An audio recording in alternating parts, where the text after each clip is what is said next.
Tiba-tiba, pintu penghalang di kejauhan bergetar, dan dua sosok lagi masuk dari pintu masuk lain. Itu Ling Qiao dan Jie Baobao. Mereka datang ke sini juga. Melihat kedua orang ini, mata Long Chengyu waspada. Tidak mengherankan jika mereka datang ke sini. Penilaian seperti ini adalah keahlian para spiritualis dunia, kata Qin Xuan. Melihat Chu Feng, Jie Baobao tanpa sadar ingin datang, tapi ini membuat Xiao Yuer terlihat bermusuhan. Dia tidak mengetahui situasinya dan berpikir bahwa Jie Baobao akan mengambil kesempatan ini untuk menyakiti Chu Feng. Xiao Yuer tidak terlalu peduli tentang apapun, bahkan tidak terlalu tertarik untuk memperjuangkan kotak harta karun, tapi dia sangat peduli dengan keselamatan Chu Feng. Tapi Jie Baobao sebenarnya ingin datang dan menyapa Chu Feng. Ada terlalu banyak orang dan lebih baik tidak pergi ke sana. Transmisi rahasia Ling Xiao lah yang membuat Jie Baobao terbangun. Meskipun hanya ada sedikit orang di sini, mereka semua adalah jenius terbaik dari semua kekuatan. Kata-kata mereka sangat berbobot. Jika tersiar kabar bahwa Ling Qiao dan yang lainnya dekat dengan Chu Feng, Ling Qiao dan yang lainnya mungkin menjadi sasaran ketika mereka kembali ke rumah suci tujuh alam. Ling Qiao, kamu tidak akan bergabung dengan mereka, kan? Feng Zong bertanya pada Ling Qiao. Dan yang dia maksud tentu saja adalah Huang Fu Sengyu dan yang lainnya. Meskipun saya, Ling Qiao, adalah seorang spiritualis dunia, saya juga seorang spiritualis dunia kontemporer. Tentu saja, saya tidak akan bergabung dengan klan surgawi kuno, kata Ling Qiao. Itu bagus. Feng Ling tersenyum, dan segera mengulurkan tangannya ke Huang Fu Sengyu. Huang Fu Sengyu, cepat ambil kuncinya. Tampaknya mereka pernah berselisih mengenai kunci tersebut sebelumnya. Kuncinya ada di sini. Huang Fu Sengyu mengeluarkan kuncinya, lalu membuka mulutnya dan memasukkan kunci itu langsung ke mulutnya. Melihat ini, Feng Ling malah tersenyum bukannya marah, apa, menurutmu kami tidak berani mengeluarkan isi perutmu? Apakah kamu memiliki apa yang diperlukan? Huang Fu Sengyu melirik Feng Chaim dengan sinis. Tahukah kamu jika aku memiliki kemampuan ini? Kamu dapat mencobanya. Feng Ling tersenyum. Meskipun dia tidak marah, dia sama sekali tidak takut pada Huang Fu Sengyu. Sebaliknya, dia sangat ingin bertarung dengannya. Gadis lonceng angin, tidak perlu bertarung dengannya.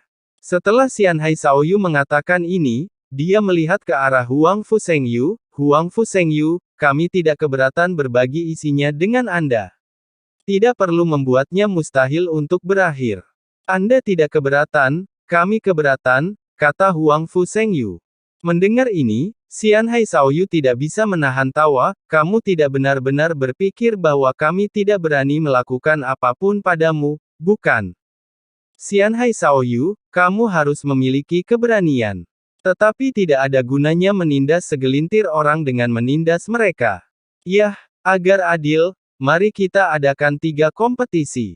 Ada 3 orang dari pihak kami dan 3 orang dari pihak Anda. 1 lawan 1, 3 pertandingan, siapapun yang menang lebih banyak akan mendapatkan kuncinya. Kata Huang Fu Sengyu. Ayo, kata Win Chaim segera.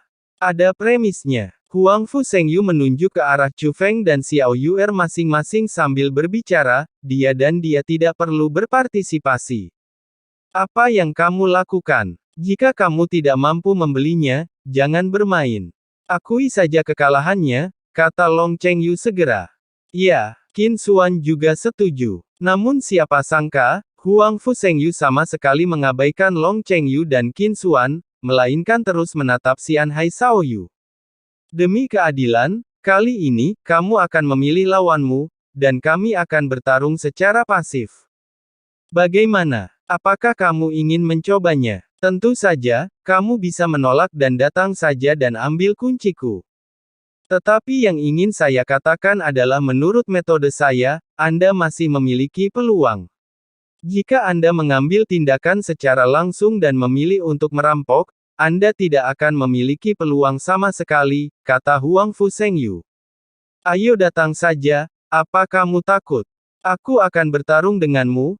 Feng Ling menunjuk ke arah Huang Fu Shengyu dan berkata, "Jika memungkinkan, aku akan menghadapinya." Pada saat ini, Yuan Yanri berbicara dan mengarahkan jarinya ke Huang Fu Jiangyao. "Siapa ini?" Long Chengyu, Qin Xuan dan Xian Miao Miao bertanya pada saat bersamaan. Karena Yuan Yanri masih membungkus dirinya dengan erat, mereka tidak dapat melihat wajahnya dengan jelas, jadi wajar saja mereka tidak mengetahui identitasnya. "Dia adalah Yuan Yanri," kata Chu Feng. "Apakah dia Yuan Yanri? Pantas saja dia bersama seseorang dari tubuh ilahi Tianfu. Hanya saja Huang Fu Jiangyao sangat kuat. Apakah dia yakin akan hal ini?" Setelah mengetahui identitas Yuan Yanri, Long Chengyu, Qin Xuan, Ling Xiao dan lainnya mulai memeriksa ulang Yuan Yanri. Namun di saat yang sama, mereka semua mulai mempertanyakan kekuatan Yuan Yanri. Bukan karena mereka meremehkan Yuan Yanri, bahkan mereka pernah mendengar bahwa Yuan Yanri adalah seorang jenius. Tapi siapa di sini yang tidak jenius? Apakah Long Chengyu seorang jenius? Apakah Qin Xuan seorang jenius? Namun jika digabungkan, mereka tidak sebaik Huang Fu Fani. Apalagi Huang Fu Jiangyao, karena di antara 5 Huang Fu Jiangyao adalah yang terkuat kedua. Bahkan Ling Qiao benar-benar hancur karenanya. Apakah Yuan Yanri punya peluang? Aku tidak meremehkanmu, tapi untuk amannya, mengapa tidak membiarkan Ling Qiao datang? Feng Ling berkata kepada Yuan Yanri bahwa dia tidak setuju dengan partisipasi Yuan Yanri dalam pertempuran tersebut. Saat dia berbicara, dia melihat ke arah Ling Qiao. "Ling Qiao, bisakah kamu datang dan menangani orang itu?" Lonceng angin tidak mengacu pada Huang Fu Jiangyao, tetapi pada Huang Fu Sangyang. Meskipun Ling Xiao telah menunjukkan kekuatan yang baik sebelumnya, dia dikalahkan oleh Huang Fu Jiangyao. Secara relatif, peluang melawan Huang Fu Sangyang lebih besar. "Ya, Ling Xiao, ayolah. Kamu berurusan dengan Huang Fu Sangyang." Xianhai Shaoyu versus Jenderal Huang Fu Yao. Angin berpadu melawan Huang Fu Shengyu. Saat ini, Qin Xuan juga segera berbicara. Menurutnya, di antara orang-orang ini, Xianhai Shaoyu pasti yang terkuat. Ling Qiao juga tidak lemah, tapi dia bukan tandingan Huang Fu Shengyu dan Huang Fu Jiangyao. Dan lonceng angin seharusnya menjadi yang paling lemah. Biarkan Feng Chaim menangani Huang Fu Shengyu, dan tidak apa-apa meskipun dia kalah. Selama Xianhai Shaoyu dan Ling Qiao bisa menang, masih ada peluang. Apa maksudmu? Apakah kamu meremehkanku dengan pengaturan ini? Tapi begitu Qin Xuan berbicara, dia dimarahi oleh Feng Chaim. Qin Xuan tersenyum canggung dan tidak tahu harus menjawab apa, karena secara relatif, dia merasa lonceng angin adalah yang paling lemah. "Biarkan aku melakukannya, aku tidak akan mempermalukan para pejuang masa kini."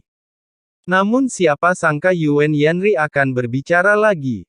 Dibandingkan dengan nada malu-malunya sebelumnya, kali ini dia jauh lebih bertekad. "Saya mendukung Yuan Yanri," kata Chu Feng segera. "Chu Feng, apakah kamu kenal dia?" "Ini masalah menang atau kalah," Long Chengyu bertanya. "Biarkan dia mencobanya," kata Chu Feng. Oke, Chu Feng sudah bicara, jadi aku menghitung kamu sendiri. Kalau begitu aku akan menangani Huang Fu Shengyu, Xianhai Shaoyu akan menangani Huang Fu Jiangyao, dan Yuan Yanri akan menangani Huang Fu Sangyang." Setelah Chu Feng berbicara, Feng Ling menyetujui partisipasi Yuan Yanri dalam pertempuran tersebut, tetapi mengatur agar dia menjadikan Huang Fu Sangyang sebagai lawannya. "Saya ingin menghadapinya," Yuan Yanri menunjuk ke arah Huang Fu Jiangyao. "Tidak, kenapa kamu begitu keras kepala?" Feng Ling menghampiri Yuan Yanri. "Saya akan menang," kata Yuan Yanri. "Lalu bagaimana jika kamu kalah?" Feng Ling tidak mempercayai Yuan Yanri. "Biarkan dia mengalahkan Yuan Jiangyao." "Win Chaim, kamu memukul Huang Fu Sangyang," kata Chu Feng lagi. "Chu Feng, kenapa kamu masih memerintahkan kami padahal kamu bahkan tidak punya kesempatan untuk bermain?" Feng Ling meletakkan tangannya di pinggul, cemberut dan menatap Chu Feng. Tentu saja, dia tidak terlalu marah, itu lebih seperti lelucon antar teman. Desir. Namun pada saat ini, sesosok tubuh terbang keluar dan langsung menuju ke arah Huang Fu Jiangyao. Orang tersebut adalah Yuan Yanri. Jangan melebih-lebihkan kemampuanmu sendiri. Melihat ini, Huang Fu Jiangyao tersenyum menghina. Namun saat berikutnya, ekspresinya berubah drastis. Karena merasakan sakit yang menusuk di sekujur tubuhnya, dia menundukkan kepalanya dan melihat tinju Yuan Yanri mengenai perutnya tanpa mengetahui kapan.